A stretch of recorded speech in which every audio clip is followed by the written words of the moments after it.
ಪುರಾವೆ ಇಲ್ಲ.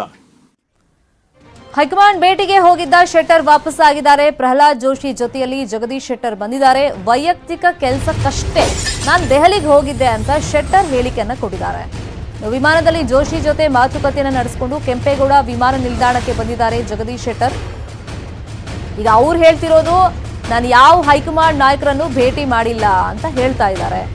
But Delhi ಮೂಲಗಳಿಂದಲೇ news 18 ಕನ್ನಡಕ್ಕೆ ಮಾಹಿತಿ ಸಿಕ್ಕಿರೋದು. ನಡ್ಡಾ ಅವರು ಕರೆಸ್ಕೊಂಡಿದ್ರು. ಈ ಬಿಟ್ಕಾಯಿನ್ ಹಗರಣದ ವಿಚಾರವಾಗಿ ಮಾತಾಡಿದ್ದಾರೆ. ದೊಡ್ಡವ್ರ ಹೆಸರು ಅಂತಂದ್ರೆ ಯಾರ್ಯಾರ ಹೆಸರು ಅಂತಾನೂ ಕೂಡ ಅಲ್ಲಿ ಪ್ರಸ್ತಾಪ ಆಯಿತು ಅಂತ ಗೊತ್ತಾಗಿದೆ.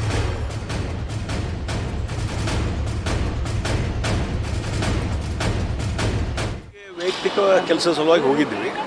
ನಿನ್ನೆ ಒಂದು ದಿವಸ ಕೆಲಸ ಇತ್ತು, ಮತ್ತು ಇವತ್ತು ವಾಪಸ್ ಬಂದು ಮತ್ತು ಬೇರೆ ಯಾವ ಹೈಕಮಾಂಡು ಭೇಟಿಯಾಗಕ್ಕೆ ಹೊಂಟಿಲ್ಲ, ಯಾರು ಲೀಡರ್ಸು ಭೇಟಿಯಾಗಿಲ್ಲ. ನನ್ನ ವೈಯಕ್ತಿಕವಾದಂಥ ಕೆಲಸ ಇದು, ಅದ್ರ ಸಲುವಾಗಿ ಹೋಗಿ ನಾನು ಇನ್ನೇನು ಸ್ಪಷ್ಟೀಕರಣ ಕೊಟ್ಟೆ. ದಿಲ್ಲಿಗೆ ವೈಯಕ್ತಿಕ ಕೆಲಸ ಸಲುವಾಗಿ ಹೋಗಿದ್ದೀವಿ.